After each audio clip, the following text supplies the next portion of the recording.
What's up, YouTube? What's up, Facebook? What's up, Twitter? What's up, world? I would like to say what up, MySpace, but you're kind of no longer with us. Sorry. That cold cross thing. May you rest in peace. What's up, everybody? I am your host, Lee Zellers, The Basement Show, After Dark, which sometimes we do in the day. I always say that. And sitting across from me is comic extraordinaire, funny guy, Rob Wilfong is in the house. What's up, Rob? Hey, Lee. How you doing, man? Extraordinaire. Extraordinaire. It's good to feel. I kind of feel extraordinary a little myself today. I was having a bad hair day when I first let you in. I didn't say anything. You didn't. I'm trying to work on that. It's that humidity. I mean, contrary to popular belief, some people have feelings. Yeah, I'm sensitive about that. Very sensitive about that. So what's going on with you, man? How is life treating you? How you feeling? How's all that good stuff? Life is great. I'm doing what I love to do, talking poop and getting laughs, and I will work for laughs. Yes, I will. Yeah. Sometimes you just do. Have you ever eaten so much Yeah. that lifting one leg to fart just isn't enough? Man. I had to roll all the way over. Yeah. And as you get older, and you cut one. And you dry up. Oh, man. You cut them down, it's like... Yeah, my dad told me never get old, never get married. It didn't work out. America? Pops. Good advice. Listen to it. I've got others, but it isn't pretty. So, Rob, where are you from? What part of the country? What part of the region? What part of this world did Rob come from? I am a local product. I'm from Newport, Kentucky. Newport's in the house? From Newport. South Newport, up by the water tower. I'm trying to make an N. Can't do that. Spaghetti Knob. Spaghetti Knob. Yes. Where did that name come from? Came from Amelia Street. All the Italian folks. Okay. It's basically Catholic. A lot of Italian folks and Catholic folks. Okay. And I wasn't Catholic. Okay. But my brother played basketball very well, so we did get into the Catholic school. Yeah, because I saw you went to a Catholic school, and how was that whole thing? It was interesting. I got my throat blessed, which, sorry that didn't take father. But I wasn't Catholic, and I was around all these Catholics. I would get my throat blessed, and it took for a while. But now I probably need to go back. I'll call in the morning. But what was really cool is that I didn't have to go to confession and tell on myself and stuff, and those guys were really loud, so I got to hear a lot of stuff, and thank you for that. Yeah. Yeah. See. Yeah. In my head. And it was Catholic, so we played pinochle and bingo, and it was a beautiful thing. It was like in my head, the wheels had started turning, and you said, "Get your throat blessed, Catholic priest." Sorry. Forgive me. My mind was going. Didn't mean that. So your brother was this. My brother was a superstar athlete in this area. That was back in the 1970s. Okay. Gosh, I'm telling my age, but I'm his younger brother. But anyway, I had to grow up behind a guy that had 136 trophies and newspaper clippings. Now, I could play some basketball and baseball, but I wasn't nowhere near. Okay. And I quit. I just quit. No wonder I'm a comic. Hey, it takes a, I did. I just quit because I kind of got tired of all that. Yeah. You're a Wilfong. But that was back in the 70s, and it was kind of a local area. And, Wilfong, that name, where is that? What's the origins of Wilfong is, being Oriental. And I clearly see I feel a very heavy burden to share my Oriental wisdom with you. Okay. In the words of my great ancestor, Bill Fong, you won't laugh at farts if you don't listen to assholes. That would look good on a calendar. That's really nice. Write that one down. Put that in the next fortune cookie. There you go. That. People ask me sometimes about the name Zellers, where the hell that come from? I'm like, where the hell did that I don't know. I just put it like this. Some German dude probably owned my damn Zellers family. That's how I got the name. That's a cool name. Wolfong's I think Dutch German. Okay. My dad was German. Zellers, Wilfong, they all probably hung out. Right, so it'd be Wilfong. Okay. Although I don't go like that. Now, I introduced you as the comic, hilarious, funny guy. How did that all come about? How did you enter into this world of standing on the stage with one of these thingies in front of you and I didn't used to have one of those thingies. You didn't? I, Everybody got to get them one of these thingies. Just have it follow you around. Yeah, I used to stay up. My mom didn't know, but I used to stay up and watch the Tonight Show if I could. If I knew there was going to be a comedian on any show, and I don't know why. Mm-hmm. I really don't know why. I just really just enjoyed that type of entertainment, I guess. And I would watch an entire talk show. I mean, I'm 6, 7 years old. I don't know what the hell they're talking about. Right. And I barely knew what the comedians were talking about, but there was something about that. Okay.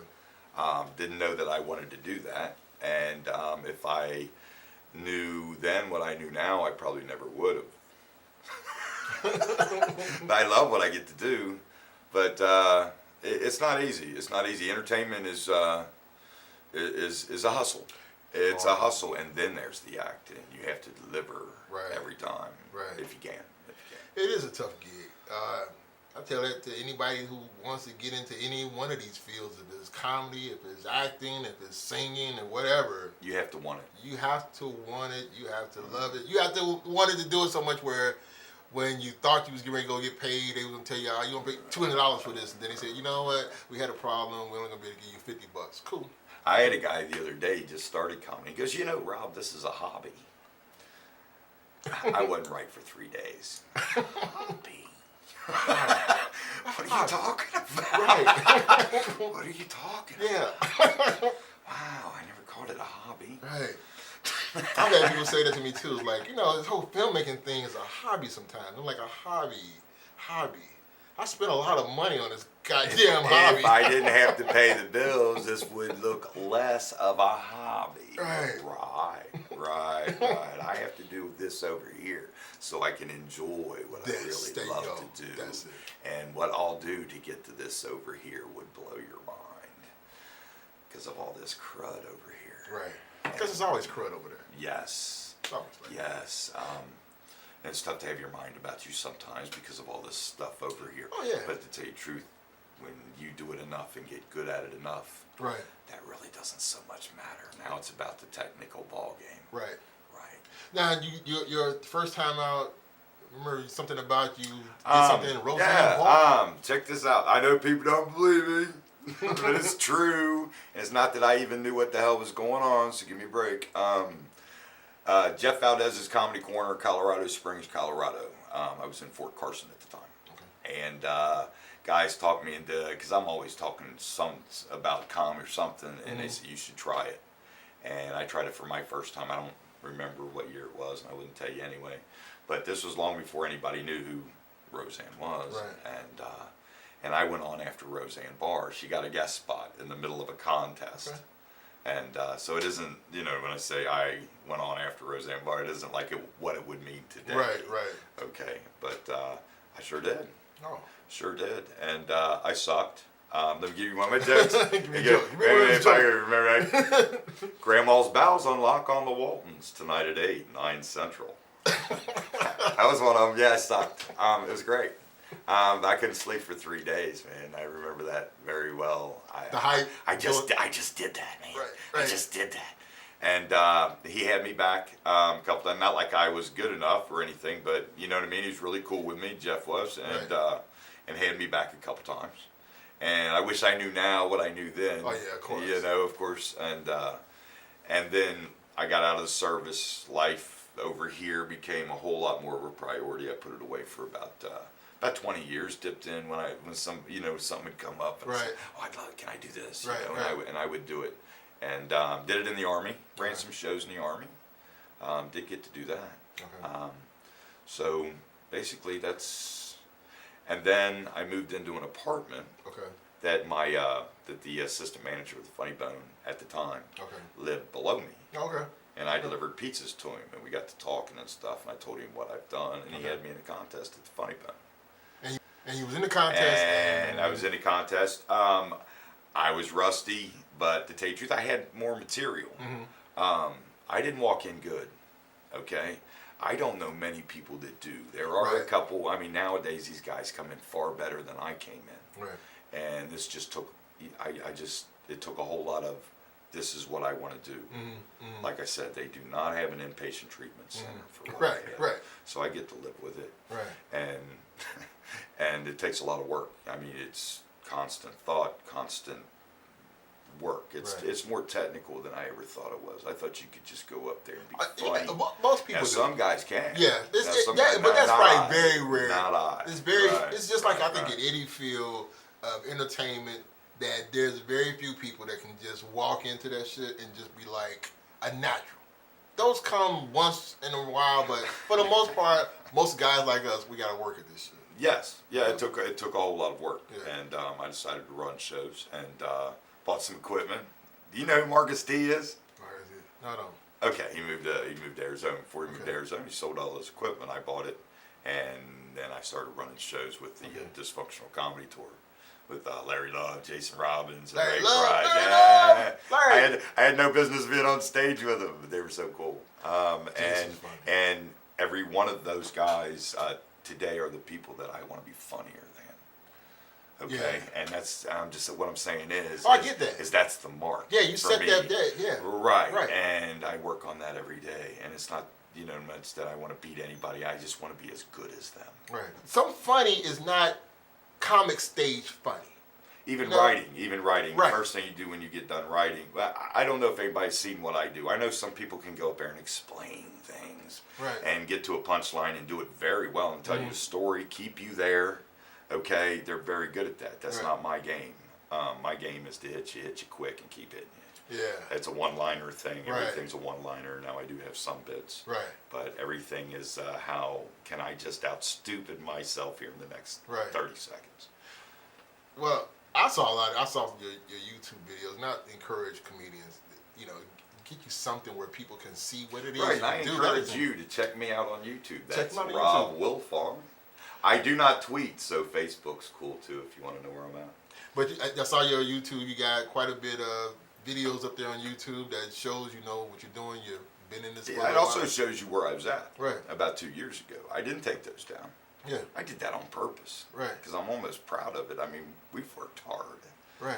And I stunk real bad. I didn't. Those videos, the ones where you stunk, those obviously. I didn't take it down on purpose. Someone says, "Well, that doesn't make you look good."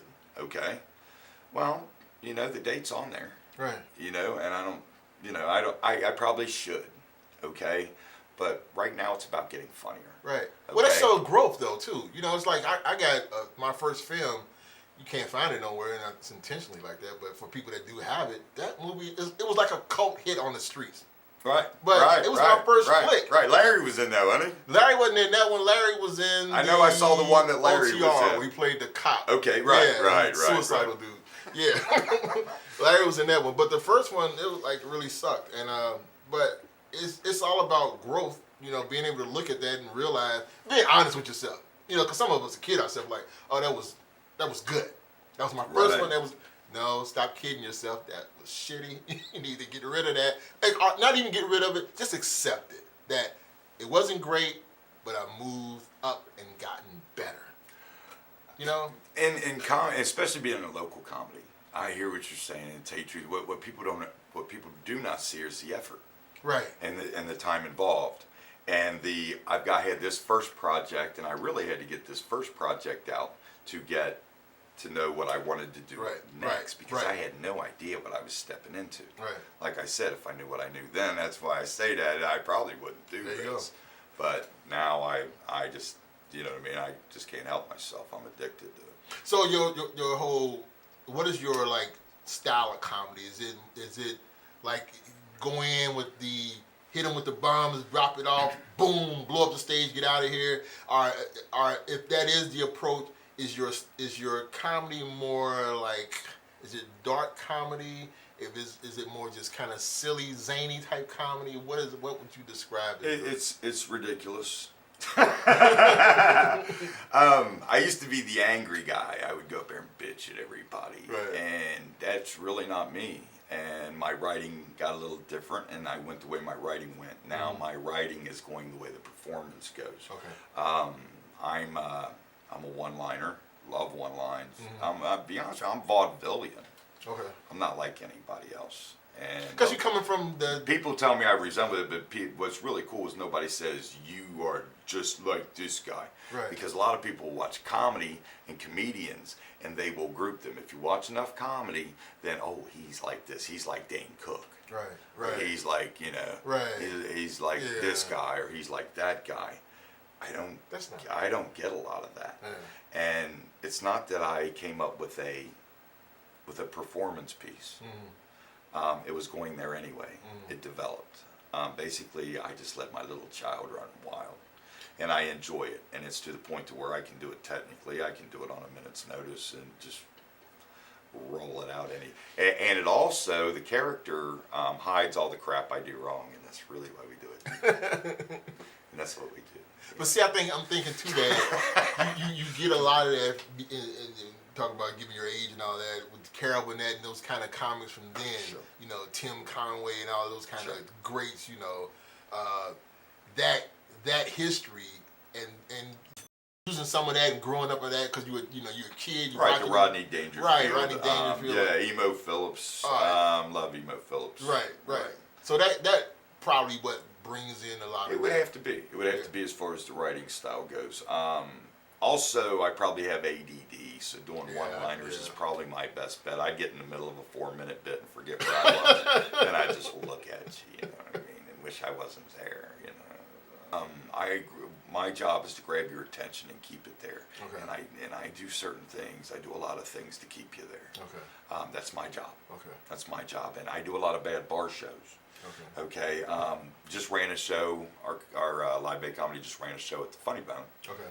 Okay. And on Sunday we ran a show at Comedy Off Broadway, but that's moving on up a little bit. So we're really excited about. I don't know where things go. Right. All I know is I keep my head down, keep moving, stay out of everybody's drama, because when they get done eating each other alive, I'm still there. You know, see, that right there, for those that are listening, take tips from that. That's what it's about. Doing your thing, keep moving along. Don't get caught up in all the other dumb shit. Because there's enough of that to go on. A lot of it. Yes, don't bleed in the water. There's sharks out there. There are sharks, and they are swimming the waters fast. And they thought you would bleed a long time ago.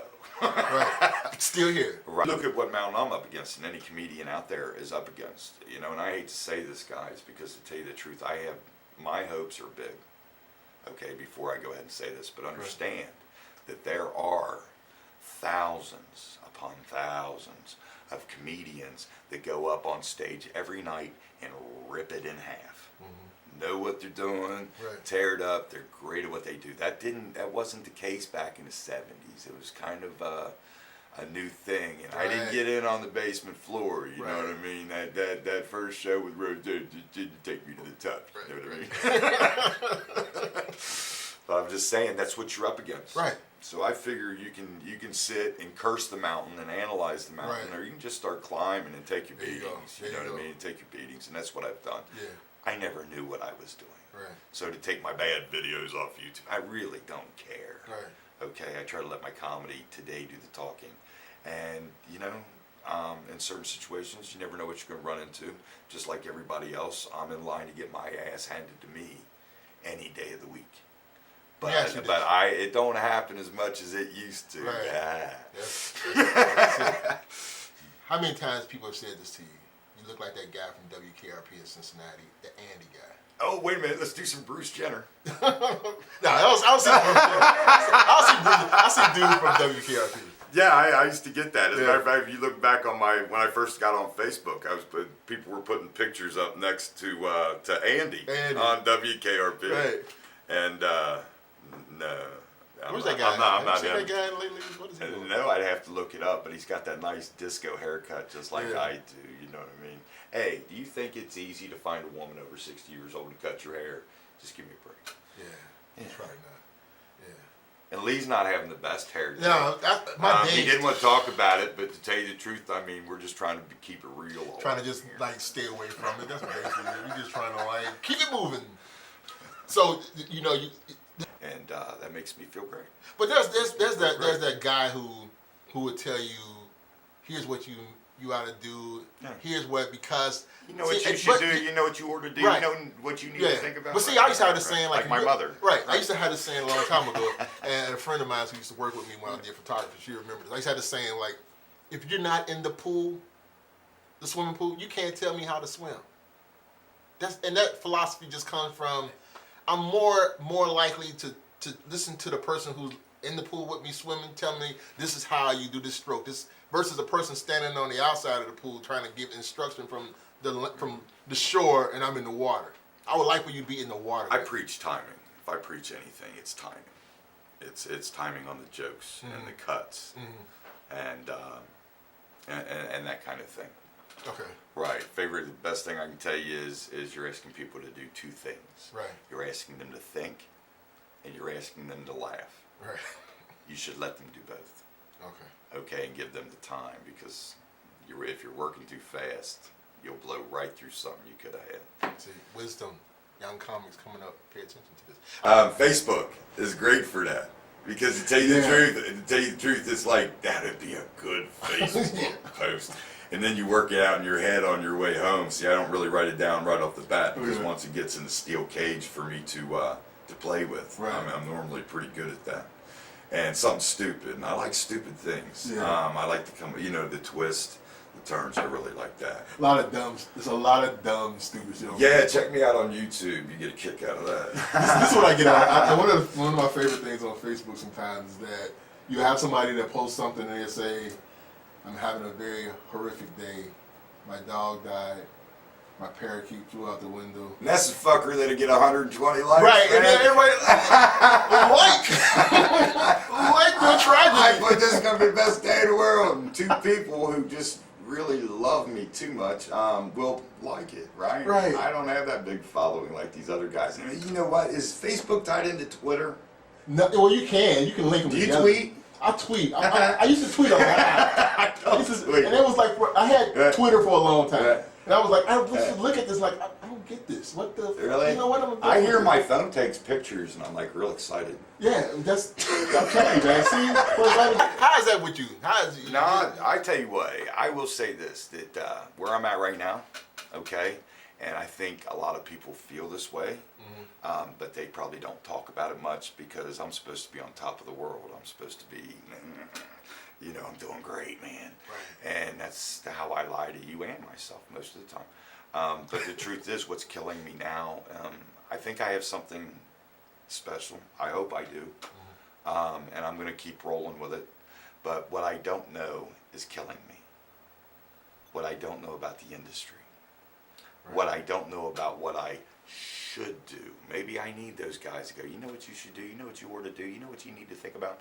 Maybe I need a couple of those guys, so I don't kick on them either. No, but you know what, though? I always say that. Those ones... You understand what I'm saying? Because there's some... I don't know enough about the industry, and to tell you the truth, I never did. Right. All I did was stick my head down and keep running into walls until I could find somewhere to break through. And see, that separate those who say what you ought to do versus those who are there doing it and know when they say this is what you ought to do, they can say that with a certain confidence because they know this will work. Because I'm sitting on a stack of loot and got deals and got this and all of this stuff piled behind me that shows you that I know what the hell I'm talking about. Versus the person that like, if you knew what it is I should be doing, why ain't you doing this shit for yourself or at the work? You know what I mean? You got a lot of that. Yeah, you get a lot of that. And to tell you the truth, I'll tell people that about myself.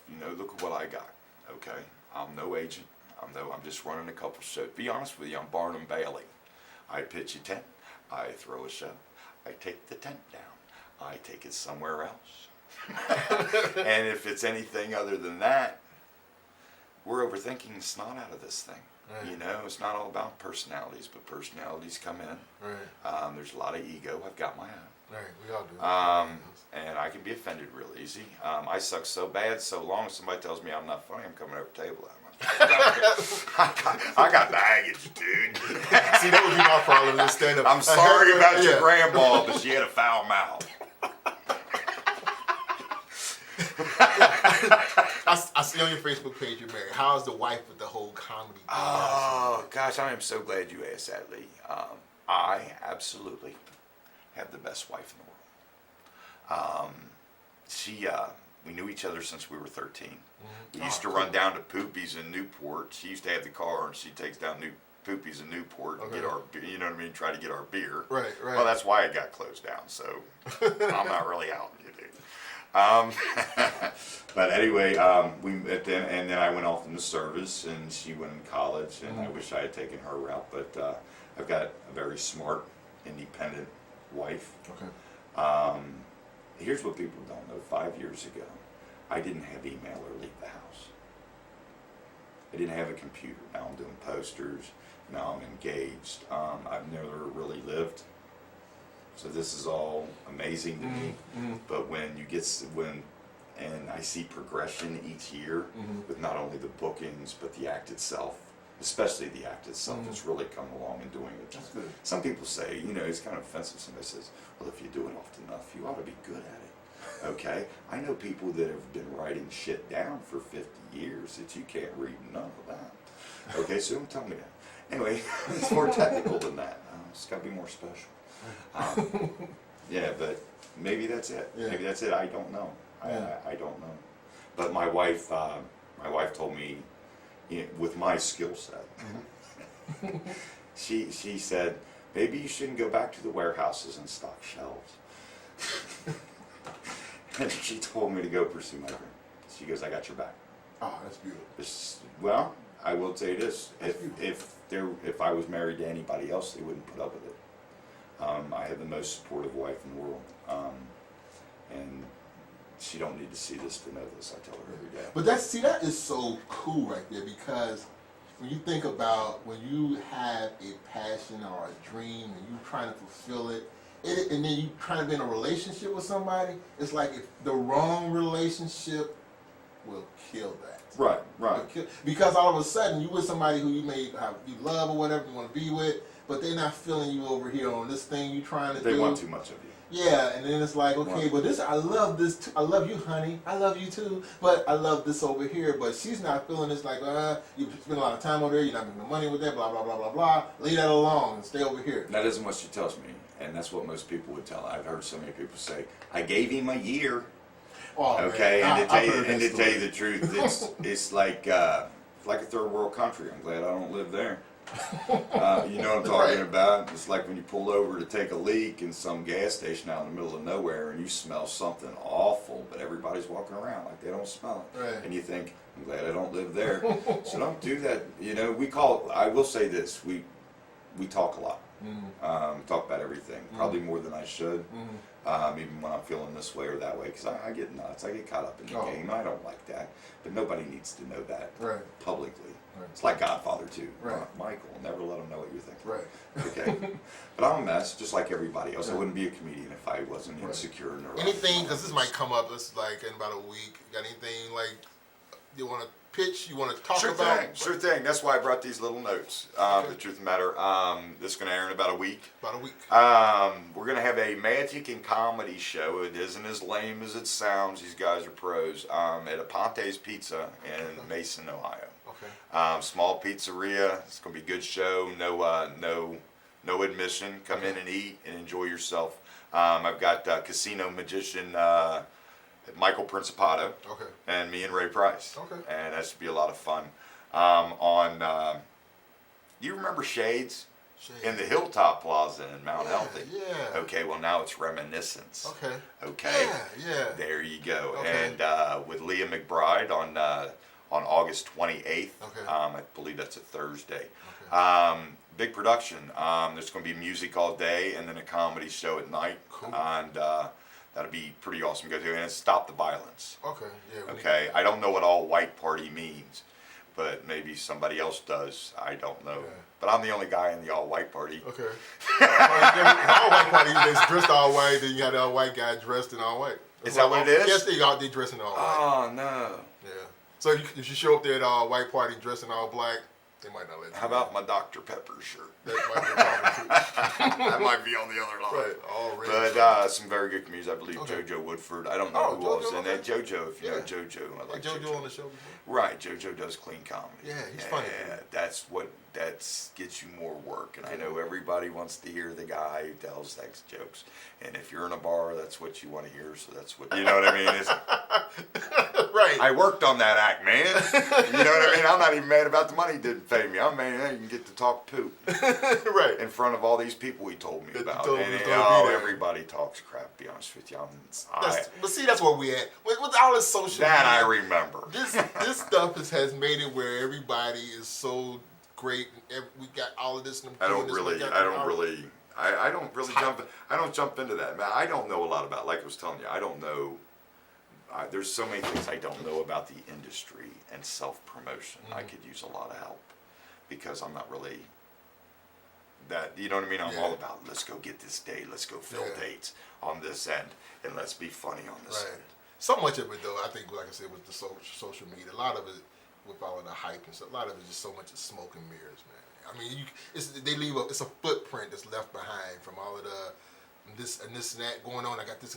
It's easy to kind of like just go back and follow the footprints and realize, stop selling people all this BS. Right. If Just it doesn't stop make it. sense, Stop it. Judge Judy. If it doesn't make Stop sense, it isn't true.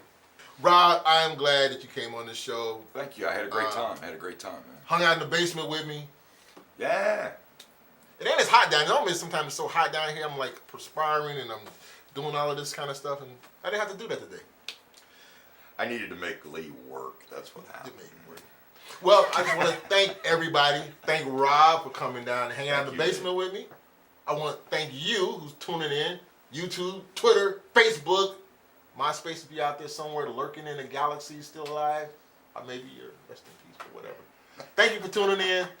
Tune in next time you see us on He'll the have a social jingle. global world. I'll have a jingle because he's going to hook me up with that. Tune in the next time on The Basement Show After Dark. I'm your host, Lee Zellers, and I'll see you the next time. Bye-bye. Give me 5.